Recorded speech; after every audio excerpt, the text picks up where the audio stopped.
어떤 스승이 제자에게 수수께끼를 냈습니다. 미술가와 음악과 시인의 공통점이 무엇이냐? 제자들이 아무 대답을 하지 못하자 스승이 답을 이야기합니다. 그들은 세상에서 가장 좋은 말은 혀에서 나오지 않는다라는 것을 알려주는 사람들이다.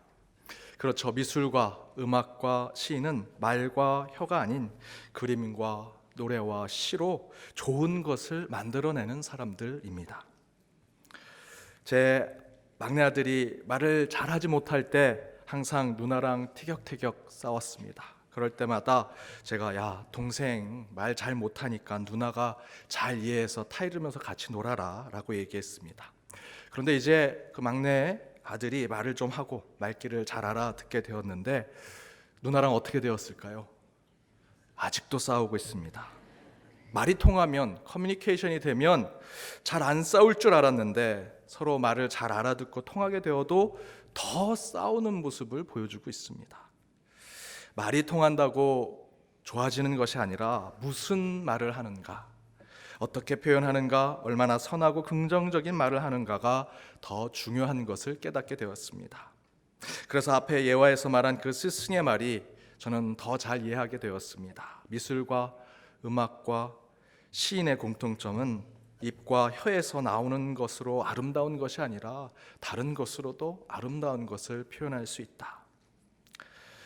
이제 2019년 2주 15일밖에 남지 않았습니다.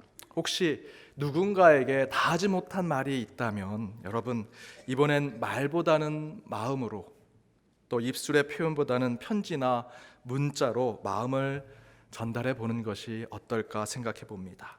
한 해 여러분 사람의 관계 정리할 때가 되었죠. 그 관계도 여러분 사랑의 마음으로 잘 마무리하시는 저와 여러분이 되기를 주님의 이름으로 축복합니다. 우리 옆에 있는 분들과 이렇게 인사 나누기 원합니다. 말이 아닌 마음으로 한 해를 마무리합시다. 말이 아닌 마음으로 한 해를 마무리합시다. 말보다는 엽서 한 장, 편지 하나가 더 좋은 관계를 만들 수 있습니다. 말이 아닌 마음으로 한 해를 잘 마무리하시는 여러분 되시기 바랍니다. 오늘 오시는 예수님 세 번째, 나에게 오시는 예수님이라는 말씀의 제목으로 함께 나눠보고자 합니다. 오늘 설교의 신학적인 주제, 신학적인 베이스가 되는 것은 성육신, 인카네이션이라고 하는 주제입니다. 곧 하나님께서 인간의 몸으로 이 땅에 오셨다라는 것이죠. 그래서 인간으로 오신 예수님, 그 예수님이 아기 예수로 이 땅에 오신 그 탄생이 우리에게 매우 중요하다라는 것입니다. 그렇다면 하나님이 인간의 아기 예수로 이 땅에 오신 그 성육신 사건을 어떻게 설명하면 좋을까? 저는 먼저 이 설교 자체를 생각해 보았습니다. 제가 지금 이곳에서 유치부에서 할 설교를 한다면 여러분 어떻게 생각하시겠습니까? 아마 많은 분들이 말씀에 전혀 은혜를 받지 못할 것입니다. 목사님 왜 유치부에서 할 설교를 지금 하고 계시는가? 비난하는 분도 계실지 모르겠습니다. 거꾸로 제가 유치부나 유년부에 가서 어른 설교를 한다면 아마 아이들은 몸을 비비 꼬고 떠들고 힘들어하면서 전혀 그 말씀의 은혜를 받지 못할 것입니다. 실제로 제가 그런 일을 겪은 적이 있습니다. 첫 번째 사역지에 가서 저는 이제 막 신학대학원에 들어가서 신학 수업을 들었습니다. 그 신학 수업을 들으니 가슴이 뜨거워졌습니다. 그래서 제가 맡았던 아동부 1학년에서 6학년까지 있는 그 아이들에게 헬라어, 히브리어를 분석해서 설교했습니다. 철학자 데카르트, 플라톤을 얘기하고 수많은 신학자들의 이야기를 하면서 설교를 했었습니다. 어떻게 되었을까요? 지금 돌아서 생각하면 제가 쫓겨나지 않은 게 다행이라고 생각이 듭니다. 사실 그때 아이들이 하나같이 제 설교에 졸고 딴짓하고 떠들고 설교에 집중하지 못하는 모습을 제가 보면서 이 거룩한 하나님의 말씀에 떠들고 집중 안 하고 다른 짓 하는 그 모습, 이 괘씸하구나 라는 생각을 제가 했었습니다. 그런데 어느 날 아동부 총무 선생님께서 제게 계속 이런 제안들을 하십니다. 전도사님, 설교할 때 뭐 필요한 거 있으면 언제든지 얘기하세요. 혹시 마이크 대신에 전통적으로 쓰는 마이크 대신에 이 귀에 꽂는 핀 마이크 사드릴까요? 그때 그 아동부는 30년 동안 본당에서 쓰던 아주 크고 묵직하고 시커먼 강단을 썼는데 그 설교단 대신에 크리스탈로 된 아주 예쁜 설교단을 사드릴까요? 이런저런 제안들을 많이 해주셨습니다. 계속 그런 얘기를 하시는데 제가 그때마다 단호하게 얘기했습니다. 필요 없습니다. 저는 설교 말씀만 전하겠습니다. 그런데 하루는 제가 총무 선생님께서 왜 그렇게 그런 제안을 하실까 곰곰이 생각해 보았습니다. 여러분, 왜 총무 선생님이 그렇게 제게 그런 제안을 하셨을까요?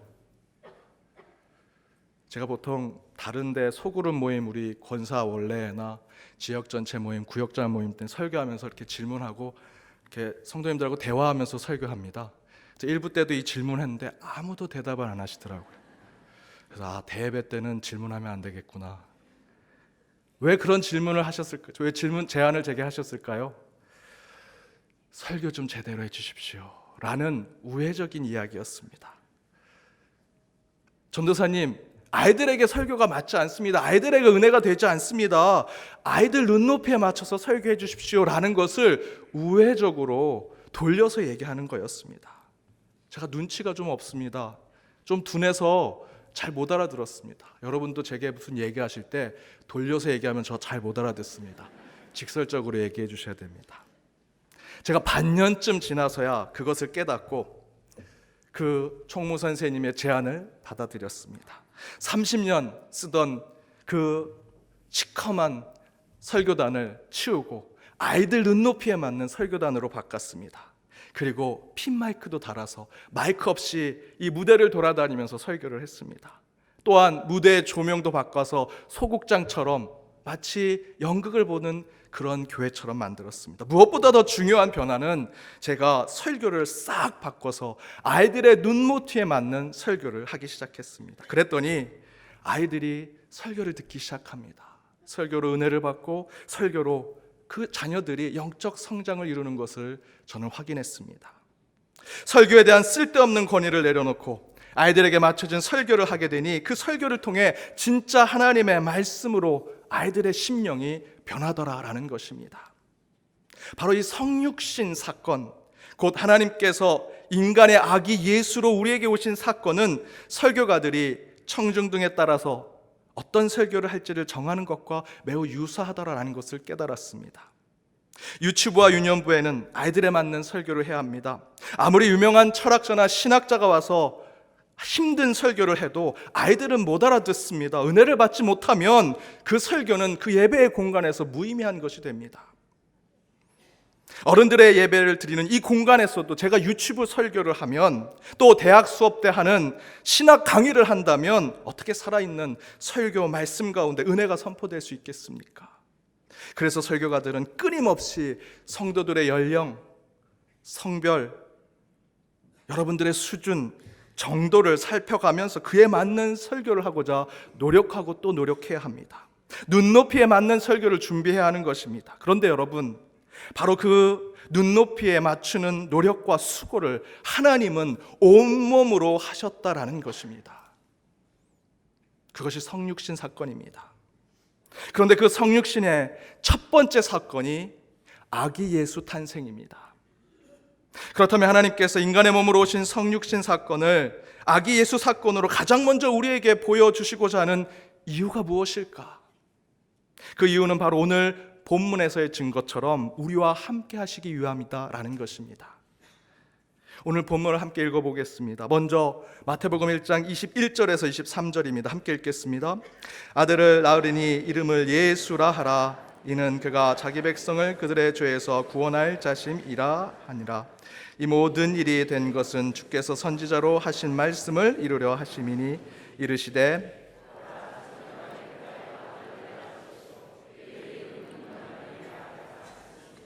이를 번역한즉 하나님이 우리와 함께 계시다 함이라. 23절의 증거가 무엇입니까? 그의 이름을 임마누엘, 우리와 함께 하시는 하나님이다 라고 이야기합니다. 아기 예수의 탄생은 임마누엘, 하나님이 우리와 함께 하시고자 하는 목적을 가지고 있다라고 이야기하고 있습니다. 물론 이 23절은 이사야 7장 14절에 근거를 두었지만 그것은 이사야 선지자뿐만 아니라 그 이전에 이스라엘 백성들이 그들의 역사 속에서 하나님이 늘 우리와 함께 하신다라는 것을 깨닫고 있었습니다. 그것을 표현한 것이 신명기 31장의 본문입니다. 우리 7절과 8절을 읽겠습니다. 모세가 여호수아를 불러 온 이스라엘의 목전에서 그에게 이르되 너는 강하고 담대하라. 너는 이 백성을 거느리고 여호와께서 그들의 조상에게 주리라고 맹세하신 땅에 들어가서 그들에게 그 땅을 차지하게 하라. 그리하면 여호와 그가 내 앞에서 가시며 너와 함께 하사 너를 떠나지 아니하시며 너는 두려워하지 말라, 놀라지 말라. 아기 예수로 그런 인간의 모습으로 오신 하나님은 목적을 가지고 계십니다. 그냥 신이니까, 하나님이니까, 뭐든지 할 수 있는 절대자이니까 인간으로도 오시고 환상으로도 나타나시고 자연현상의 비와 구름과 태양으로도 나타나는 그런 분이 하나님이다? 아닙니다. 하나님은 신성의 무한한 절대 권력과 권능과 절대성을 아무렇게나 목적 없이 무의미하게 사용하시는 분이 아니십니다. 여러분, 하나님은 질서의 하나님이십니다. 우리 하나님은 계획 가운데 섭리하시는 분이십니다. 준비하고 예비하시는 분이십니다. 그 질서와 계획으로 우주 만물을 창조하셨습니다. 또한 태중부터 계획하셔서 저와 여러분을 그분의 섭리와 예비 가운데 이 땅에 보내셨고 특별히 연동의 제단에 저와 여러분을 부르셨습니다. 여러분, 우연은 없습니다. 모든 하나님의 뜻은 계획과 질서 가운데 이루어지는 것입니다. 그렇다면 당연히 하나님이 이 땅에 인간 아기 예수로 오셨다는 것은 그 안에도 하나님의 상상할 수 없는 크고 비밀한 하나님의 목적과 계획이 있는 것입니다. 큰 틀에서의 하나님의 목적은 임마누엘, 우리와 함께 하시기 위해서 아기 예수로 우리에게 오신 것이지요. 실제로 유대교를 비롯해서 중동의 대부분의 종교는 절대자, 신, 하나님을 범접할 수 없는 존재로 보았습니다. 그래서 구약시대 서기관들이 성경을 필사하며 읽을 때 야훼, 여호와라는 하나님의 표현이 나오면 그 이름마저도 거룩하고 신성해서 야훼라고 읽지 못하고 여호와라고 읽지 못하고 아도나이 하고 지나갔습니다. 그래서 시간이 많이 지나고 나서는 성경을 잘 모르는 사람들이 하나님의 이름이 아도나이라고 생각하는 사람도 있었습니다. 복음성가 가운데는 아도나이라는 찬양도 있지요. 그러나 여기서 이 아도나이라는 표현은 진짜 하나님의 이름, 하나님을 상징하는 표현이 아닙니다. 하나님의 이름이 너무 거룩해서 부를 수 없을 정도로 신성해서 대신 쓴 표현이 아도나이였습니다. 이 정도로 유대교는 하나님에 대해서, 하나님과 인간의 이 간격을 아주 크고 넓은 것으로 만들어서 하나님은 저 위에 계신 분, 그래서 우리가 손이 닿지 않는 분, 범접할 수 없는 분이라고 생각했습니다. 그래서 오직 하나님이 이 땅에 오시지 않는다면, 하나님이 나를 찾아오시지 않는다면, 하나님 스스로 자신의 모습을 계시해 주지 않으신다면 우리는 도저히 하나님을 알 수 없는 자들이 된 것입니다. 그래서 바로 그것을 뛰어넘고자 하나님께서 한 가지를 결정하셨습니다. 너무나 넓은 간격, 우리 인간이 좁힐 수 없지만 하나님께서 그것을 좁히고자 하신 아주 중요한 결정이 바로 아기 예수로 이 땅에 오시는 것입니다. 성육신, 인간의 몸으로 하나님이 이곳에 스스로를 계시하신 것이지요. 그래서 저는 여기서 큰 틀에서의 임마누엘, 우리와 함께 하시기 위해 오신 그 하나님의 목적, 그러나 그것을 넘어서 더 하나님의 깊은 뜻이 무엇일까를 한번 생각해 보았습니다. 임마누엘, 우리와 함께 하신 하나님을 저는 좀 더 구체적으로 나와 함께 하시는 예수님, 나에게 오시는 예수님의 임재로 묵상해 보았습니다. 함께 읽고 있는 우리 팀 켈러의 예수란 책, 그 책에 보면 이 팀 켈러 목사님이 제임스 패커라는 아주 유명한 목사님의 책을 인용합니다. 이렇게 표현하고 있습니다. 하나님이 인간이 되셨고 신의 아들이 유대인이 되셨다. 전능자가 무력한 인간 아기로 지상에 나타나셨다. 할 줄 아는 일이라고는 누워서 말똥말똥 바라보며 꼼지락거리고 소리를 내는 것뿐이었다. 다른 모든 아이처럼 누가 먹여주고 기저귀를 갈아주고 말을 가르쳐야 했다. 하나님의 아들이 실제로 유아가 되셨다. 생각할수록 머리가 아찔해진다. 그 어떤 픽션에도 이 성육신의 진리만큼 기상천외한 요소는 없다. 임마누엘, 우리와 함께 하시는 하나님이 이 땅에 인간으로 오셔서 우리 곁에 함께 해주신다라는 것입니다. 그런데 그 예수님이 슈퍼맨처럼 모든 능력과 모든 권세를 가지고 태어날 때부터 힘을 자랑하고 능력을 자랑하는 존재로 우리 곁에 계신다라는 것이 아닙니다. 하나님이 인간이 되어 곧 성육신하여 우리 곁에 오셨는데 그 예수님은 너무도 무력하게, 너무도 아무것도 모른 채, 너무도 힘이 없이 오셨다라는 것입니다. 바로 이런 사실이 제임스 패커 목사님에게는 머리가 아찔하다라고 하는 표현으로 얘기되고 있습니다. 그런데 여러분, 이건 사실입니다. 있는 그대로의 역사라는 것입니다. 하나님이 슈퍼맨으로 오지 않으셨습니다. 마국간에 갓난아이로 오셨습니다. 우주 만물을 창조하시고 홍해를 가르쳐서 수만의 히브리 백성들을 구원하시고 여리고성을 무너뜨리고 가나안 거민을 몰아내고 떠돌이 나그네 생활하는 이스라엘 백성에게 땅을 허락하시며 수많은 외세의 침략에도 그들의 백성을 지켜주신 그 하나님께서 2000년 전에 엄마 아빠의 도움 없이는 아무것도 하지 못하는 인간 아기 예수로 이 땅에 오셨다라는 것입니다. 총을 들고 무기를 들고 지식과 과학을 가지고 군사와 권력을 가지고 우리 곁에 계신 것이 아니라 아무것도 손에 쥐지 못하는, 어머니의 젖이 없으면 배고프다고 울음을 터뜨리는 갓난아이의 모습으로 하나님이 우리 곁에 오신 것입니다. 이것이 성육신 사건입니다. 아기로 오신 하나님의 성육신 사건은 하나님의 정능성, 하나님의 권능, 하나님의 권세를 포기하셨다라는 것입니다. 그리고 우리 인간의 모습 그 자체로 오셨다는 것이지요. 그것도 가장 나약하고 연약한 갓난아이로 오신 것입니다.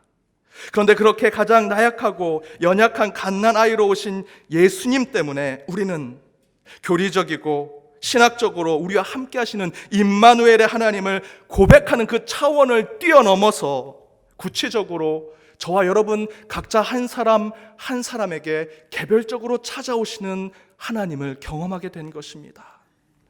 나에게 오시는 예수님. 제가 학교 신문사에 있었습니다.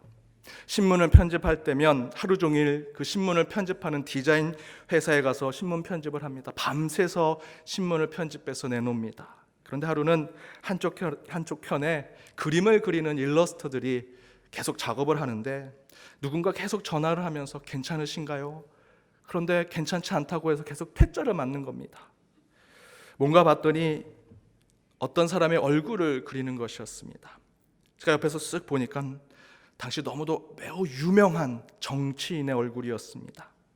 그런데 그 정치인이 일러스트리 그림을 보내주면 자기랑 똑같지 않다고, 똑같이 그려달라고 다시 계속 퇴짜를 내는 것이었습니다. 제가 가서 그 디자이너들이 그린 그림을 봤습니다. 근데 똑같이 생겼습니다. 그런데 계속 퇴짜를 내는 겁니다. 그래서 제가 힌트를 주었습니다. 주름을 빼고 점을 빼고 하얀 머리에 검은색을 좀 칠해보라고. 어떻게 됐을까요? 바로 통과가 됐습니다.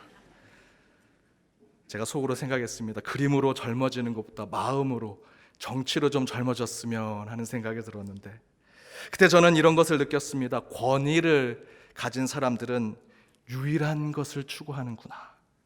나랑 똑같은 초상화, 나만 가지고 있는 자동차, 나만 쓰는 어떤 것들, 누구도 가지지 못하는 유일한 무언가를 가지고 싶어하는 것. 그래서 어느 누구도 범접할 수 없고 따라할 수 없는 존재가 되기를 원하더라라는 것입니다. 그리고 그런 자신의 모습을 사람들에게 심어주고 닮아가게 만드는 것입니다.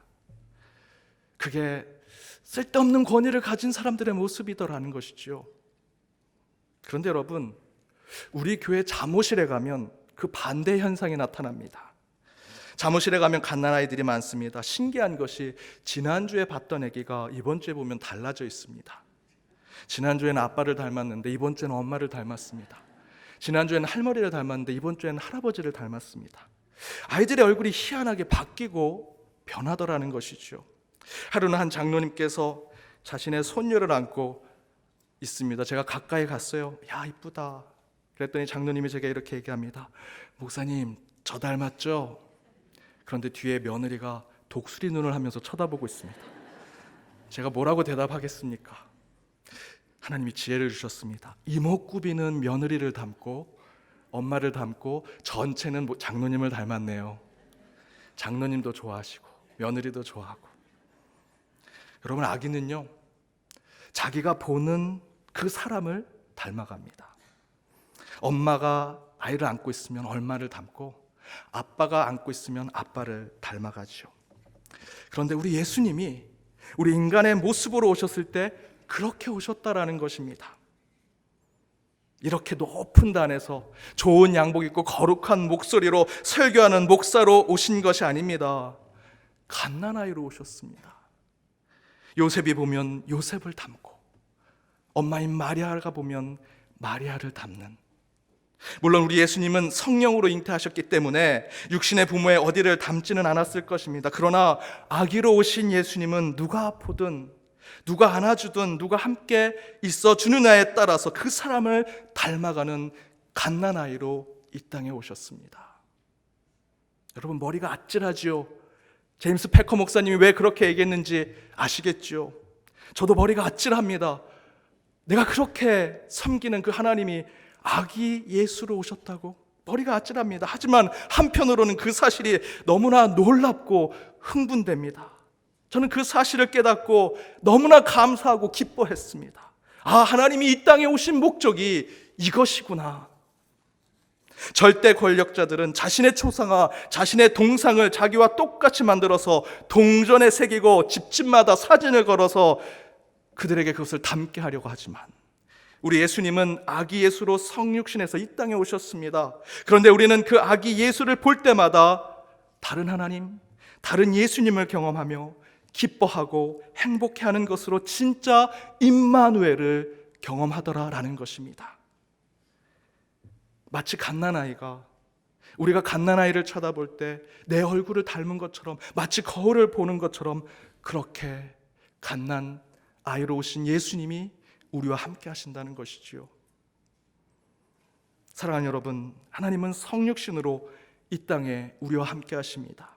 그런데 어른의 몸으로 모든 권세와 영광을 가지고 오신 것이 아닙니다. 그의 권위와 힘과 능력 다 포기하시고 아무것도 하지 못하는 아기 예수로 이 땅에 오셨습니다. 그래서 우리 인간이 아기 예수님을 바라볼 때, 우리가 그 아기 예수를 안아줄 때마다, 우리가 돌볼 때마다 변하고 달라지는 아기의 모습처럼 우리 예수님도 우리의 얼굴을 비춰서 매번 다른 모습으로 나에게 오신다라는 것입니다. 암투병하시는 성도님이 그 모습 그대로 주님을 바라보면 그 주님은 치유하는 하나님으로, 치유하는 예수님으로 그분께 다가가십니다.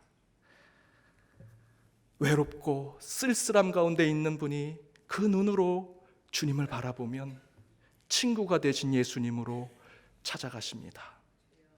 슬프고 애통하고 눈물을 흘리며 주님 앞에 나아가는 여러분이, 여러분 앞에 우리 예수님은 위로의 하나님으로 찾아가십니다. 실패하고 좌절하고 있는 그 모습으로 주님께 나아갈 때 그 모습이 비춰진 그곳에 우리 주님은 격려하시는 예수님으로 나에게 찾아오신다라는 것입니다. 여러 모양 여러 모습으로 우리 예수님은 여러분 각자에게 찾아가시고 함께 하십니다. 바로 그것이 임마누엘의 예수님이십니다. 이것을 안셀름 그린이라는 신부는 50가지의 예수 모습이라는 책으로 썼습니다. 여러분 각자에게, 나에게 오시는 예수님이 50가지만 있겠습니까? 그 이상의 모습으로 우리 주님은 저와 여러분 각자에게 찾아오실 것입니다. 갓난아이 그 예수가 여러분 각자에게 찾아오실 때 그 주님을 늘 기다리고 기도하며 기대하는 저와 여러분의 대강절 세 번째 주간이 되기를 주님의 이름으로 축복합니다. 기도하시겠습니다. 하늘엔 영광, 땅에는 평화를 외우신 하나님, 오늘 대림절 세 번째 주일을 지킵니다. 우리 예수님께서 아기의 모습으로 오신 성육신의 모습을 찬양합니다. 하늘 보좌를 버리고 인간의 세상에 내려오시고 죽기까지 복종하여 죽음으로써 인간과 똑같이 되려고 하신 예수님을 이 시간 찬송하며 감사하오니, 그런 예수님께서 부모와 어른이 아니면 아무것도 하지 못하시는 갓난아이로 오신 예수님의 참 의미를 깨달아 어떤 모양, 어떤 모습일지라도 다양한 얼굴과 다양한 모습으로 우리의 구원자 되신 예수님을 기념하며 송축하게 하여 주옵소서. 그런 아기 예수의 탄생의 의미를 우리 삶에도 적용하여 복음과 사랑을 위해 눈을 낮추고 자세를 낮추며 삶을 낮춰 이웃과 닮아가는 자들의 참된 그리스도인의 모습을 드러내게 하여 주옵소서. 이 모든 간구 예수님의 이름으로 기도드립니다. 아멘.